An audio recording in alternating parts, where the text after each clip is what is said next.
Welcome back to episode 16 of the Trade-Off Podcast. My name is Ryan. And I'm Alex. This episode is called New Year. New me. New Year, new me. We hear this a lot, don't we?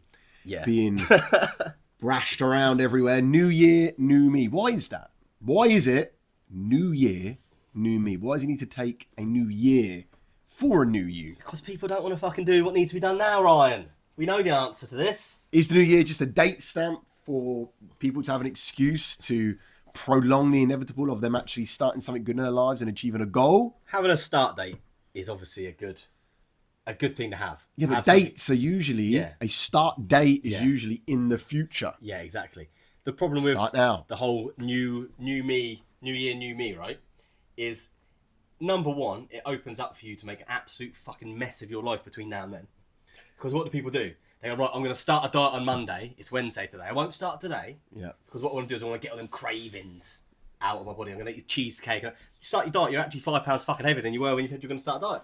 It's been counterproductive towards your end goal. Because you're giving yourself kind of the opportunity to do a pre-fuck up, essentially. Pre-fuck up. A pre-fuck up. You haven't put yourself in good stead to start this. Exactly. This new me, this new version of you. So we will have a thought process of how we're going to achieve a goal. The only problem is when. There's no better time to start than now. Now, what typically happens when we're coming towards the end of the year? And when I say end of the year, I'm talking, for some people, that could be like October, November, December, right? So October comes, they're like, oh, it's Christmas soon, January. I'm going to start this in January. So by doing that now, you've basically taken October, November, December off 3 months, which you could have got ahead to start what you wanted to start. And if you truly wanted to start, why would you wait that long? Especially when you think about things that if you're planning on achieving a goal and you want to achieve it as quickly as possible, why would it not make sense to just start now and get a head start? You should be buzzing. You should be like, I wish I started yesterday. What an idiot. And it's all these people that, it's the same thing when people do, oh, I'm going to get ready for holiday body. And they do like a crash diet 6 weeks before holiday, right? You knew you were going on holiday for the last 12 months. Why didn't you just make gradual steps towards your goal and start early and give yourself a head start? Then those last 6 weeks, when you're ready for holiday, you're already where you want to be, just maintain it. Or just be disciplined, and be in shape all year round. That's it. I'm going on holiday, no worries, in shape already. Yeah, going on holiday tomorrow. Got that ticked off. Can go whenever I like. I'm done. I'm in shape. Good. These kind of crash diets, these kind of crash goal setting things are for people that really aren't going to achieve much. And that's going to hurt some of you listening right now saying, yeah, but I've got this set up in January. Why is it not set up already? Why is it set up for January? Why have you not started it now? Why didn't you start it last month? Why are you procrastinating? Why are you waiting? Why are you prolonging something that you want to achieve, which is going to better your life? If it's going to better your life, surely you want to start right now, today, get the job done. Let's go. Let's smash it. The reason is, more than likely, and the majority of the time is, people don't start now because if you put something off and you put it into the future and you don't start now, it gives you the opportunity to kind of say, oh, well, I didn't achieve my goal in 2025. And it gives you an excuse of, I didn't start till January. I've only been doing it 12 months.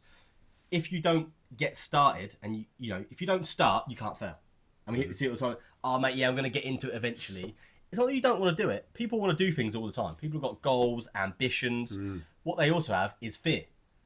And once you remove the fear of what you're doing, it's going to give you the opportunity to just get on with stuff. Because people are just scared of failing, aren't they? They're just scared of not achieving what they want. What truly is the worst that's going to happen if you just try now, today? If you just say, right, I want this, therefore I'm going to go out and I'm going to get this. And I'm going to start it right now, today, after watching this podcast. What anything bad can happen from this? Nothing really. You might lose a bit of time because you wasted a bit of time because you went into the unknown. That's good. You've now got experience because it's no longer unknown territory. You've explored that now. You may lose a bit of money, but so what? You've got to pay for education. You've got to pay to learn, right? Keep going. Keep moving out there. Keep exploring these different things. Nothing truly bad is ever going to come of it. Only good can come of you breaking out of your comfort zone. You're going to get more confident. You're going to start to remove the fear. You're going to start to learn new things, start branching out. And guess what? You're going to be starting now instead of waiting for that start date, which is a load of bullshit. Start dates are just bullshit. Start dates are just for pussies. Just start now. It doesn't work. And the reason it doesn't work is any kind of statistics you look at for areas of personal growth or development, such as like say the gym, right? Fitness. What happens in January? Absolutely massive boom. All the time. To the gym. Massive. So much so that a lot of the people that go all year round go, fucking hell. All these new starters in January. Can't wait for them to leave in February. Yeah, that's exactly Happens every time. They go up, peaks up, then it drops down. A good proportion of people stay. They might stay till February or March. But by the time you get through August, September, it's pretty much the exact same people that were there in December last year. It always happens every year, Matt. I go same time every day to the gym, and it's the exact same faces. January, it goes up like this. February drops down. Then March drops down. And then by the time April comes, we're back to our usual faces. Exactly. Literally, there's no one there that was there in January. I don't know why that is. I think a lot of the time, right, it's because people don't actually truly know what it is that they want. They haven't sat down with themselves, looked at themselves and said, what is it that I want from life? What is it I want to achieve? What do I want my life to look like? What do I want to be as a person? They don't ask themselves these questions. They look around at what everyone else does and what everyone else is doing, the people around them, and they just model their kind of moves off those other people. Which is why you have, if you really, really fucking want something, you do not have to sit down at the start of January or just before Christmas or whatever, you know, whenever people do their New Year's resolutions and go, right, let me think about what is it that I really want. You should fucking know. You should know. You should know already. I know what I want from life. I don't need to sit down in January and try and figure it out. You just sit there and go, what would someone say that's cool? What would someone on Instagram say? That's their New Year. Yeah, no good. Don't give a fuck. What do you want? And you should know that. And it's simple as well. Like, you know exactly what you want. Yeah. And it's usually in the top category, I want more money, or I want a better job, I want a nicer life. That's usually the top three things shape. that people want. Yeah, that's like the kind of top category of things. So it's not really that difficult. No. And then once you know what you want, you need to start to become the type of person that can actually get that can actually have that can actually obtain that goal. Yeah. The you that you currently are at the moment, if you've been doing the exact same thing every single day for the last year, and you've got no more money in your bank than what you did than 12 months ago, guess what? What you're doing isn't fucking working. No. It's obvious. Therefore, you got to change what you're doing. You've got to become the type of person that can make more money and go out and make more money. And I'll tell you what, the main reason I think New Year, New Me fails is because people try and start all of it on January 1st. Trying to make huge, drastic changes from waking up one day to the next. Yeah, and go, right, I'm going to start now. I'm going to start today, right? It's too much. You become overwhelmed. People go, it's just, I can't do that. I'm so tired, or I didn't think it was going to be this much stress. If you give yourself, even from now, what are we? The 17th of December. So we've got, 2 weeks to the new year, roughly? Yeah. If you said, right, this week, I'm going to make sure that I know that as of January, if I want to do my goal, which is to go to the gym before work, I need to get up an hour earlier. So why don't you just get up an hour earlier for next week, right? And then you go, right, I need to eat better. So what I'm going to do is I'm going to make sure that I've been getting up an hour earlier this week. Now next week I'm going to get up an hour earlier, like the same time as I was the week before, but I'm going to drink 4 litres of water. Easy peasy. But if you decide that you're going to wake up on January 1st, after you've been on the piss the night before, because everyone goes out and gets pissed, don't they?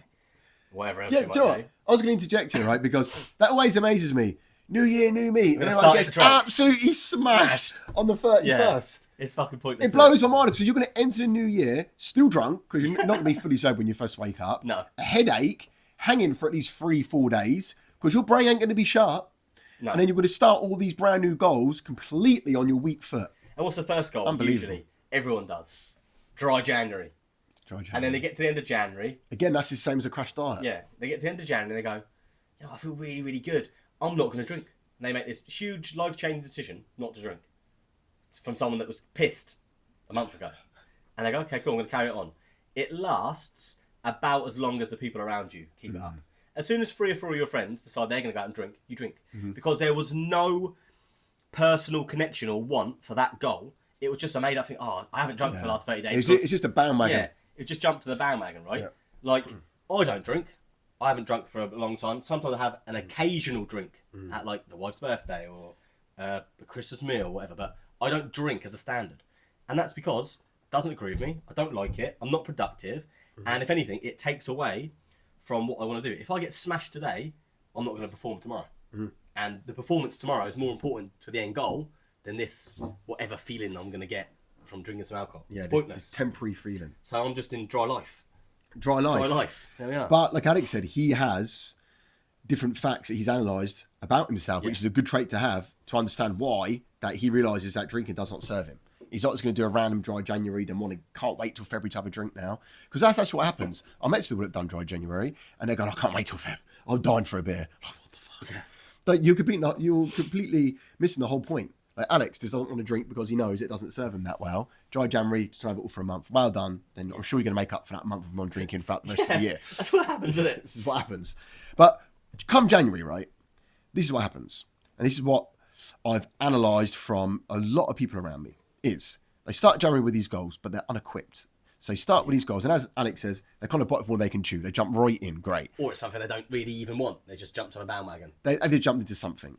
Now, they're not fully prepared for what is to come. So they've got this journey. They're about to go on this journey. Right, I'm going to achieve X, Y, and Z. Great. They've written them down. That is a good start.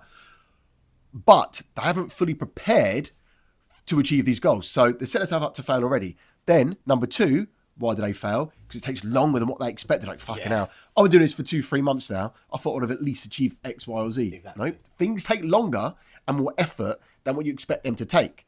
So your job is to keep going when other people are giving up. Yeah. That's your job. If you take one thing away from this podcast, your whole new year, new me bullshit, whatever you take away from this podcast, take away this one thing. I'm going to keep going in 2025 when most people are giving up. Until I'm finished. It's the most important thing. You're finished. It's not done until it's fucking done. Until you're done. Just keep going, no matter how frustrated you get, no matter how many hours you think you've put in. Even when you think you're not making any progress, that's more important to keep going. And also, you need to have willpower. Because, and massive discipline. you know, there's going to be people around you that you're going into a new year with. Now, these may be friends, more than often than not family. Family's a hard one because it's people that you feel like you can't drop because you're related. Who gives a fuck, really? But anyway, they might not have your best interest, whether that be like on purpose or just, you know, coincidentally, that they may not have your best interests at heart. They may not like it that you don't drink. Why? Because they haven't got anyone to drink with anymore. So what will they do? Oh, come on, like, let's just have a beer, one won't hurt. Yep. And then you slip into that pattern again, right? You need to be around people that serve your goals. If you want to earn more money, you need to surround yourself with people that either earn more money or are trying to earn more money. Trying to earn more money. That bloke that you work with in the van that finishes work at 4 o'clock and goes, oh, I should go to the pub. No, I don't want to go to the pub. I've got things to do tonight. I'm going to go home and work on my shop or work on my trading. Whatever it is that you're going to do, you need to be around the right kind of people because the quickest way to fuck up is to be around fuck-ups. It's very easy to do things that are bad for you. It's very hard to do things that are good for you. And it's very hard to do good things that are good for you consistently every single day. Now, you can go out, of course. You can have fun. You can let your hair down. But everything in moderation. Because what will happen is, like I said, it's easy to do the bad things. So therefore, it's a slippery slope, isn't it? To do the bad things. It's easy for me to go out with my mates. It's easy for me to put on Netflix tonight instead of studying. It's easy for me to go out and just have a good time and go and play football, go and watch, do whatever it is that you do too much of. Because that just distracts you from the real plan. And guess what? It's now going to be 2026. You're saying, right, I'm not going to waste another year. How many times are you going to say that? I'm not going to waste another year. Right, I'm going to do it. This is my year. I'm going to do it properly this year. And then the same thing will happen again in 2027. You have to break the cycle. You have to be a cycle breaker. Behaviour spirals, doesn't it? If you're making bad decisions, that spirals. We all know people that start off having a few drinks, then they drink, you know, more regularly, then they be drinking every day. Before you know it, they're alcoholics. Same with drugs. People start smoking weed and they progress and progress and progress before there's some cracker in the doorway somewhere, right? Bad habits spiral, but you'll be happy to know that good habits spiral too. If you're making good decisions, It's called the compound effect. yeah. If you're making good decisions and you're moving forward, more doors will open for you, more opportunities. Why? Because you're becoming someone that can be successable. Other people will see that and they go, I'll take a punt on this guy. Yep. You attract other successful good people. That's what you want. If Happens. you're gonna go down the route of feeling sorry for yourself, giving up on what you've said you're gonna do, you know, if you had a friend that was always feeling sorry for himself, always moping around, said he was gonna do something, fucking gave up, you'd be thinking, this fucking guy's useless. Would you want to be around him or her? I wouldn't want to be around him, I but don't think so. that's a reflection of you. Who you surround yourself with is what you're gonna become. Be the type of person that winners want to be around. That's it. That's how you got to look at yourself. Winners win and losers lose. I want to be the type of person that winners want to be around. I want to be the type of person that's going to make my family proud, going to make me proud, going to make my kids proud. You have to be a cycle breaker. Every family, every wealthy family that you see start off with one guy that said, I'm going to make a fucking difference. I'm not going to do... One guy. I'm not going to live in this fucking poverty that we grew up in. Be that person. It's going to be different. Someone has to be that person. Yeah. It can be you, but you got to start immediately. You got to take action immediately. You have to be excited about it. I'm not going to wait till January. I cannot believe that some people say, honestly, it blows my mind, I'm going to start this in January. Mate, I've started stuff within seconds. I'm like, fuck yeah, this is not a good idea. Going to do it now. How do I do this? Google straight away. Yeah. Free tool, done. Found out some information about it already. Simple. There's so much resources around us. You need to be starting things more quickly. Speed is important. Money loves speed. Yeah. And you ain't got all the time in the world. We're all on the clock. So make the most of it. That's it, 100%. So this is your end of year reminder. Kick up the ass. Stop being a little bitch. Stop being a little bitch. Start now. And for those of you that keep saying, well, I ain't starting now because of X, Y, and Z, you're fucking doomed already. Yeah. Because you're making excuses right now. For those of you who say, yeah, you're right, I'm going to start right now, you're on to a winner. For those of you that watch this, you're saying, well, I've already started. I'm on it. I don't care about the timings. I don't care about, I'm going to start this month or that month. I just fucking start. You, sir, are a winner. You, sir, are a winner. And 2025 is going to be your year. Have a good one. Have a fantastic Christmas. See you later. See you on the next one.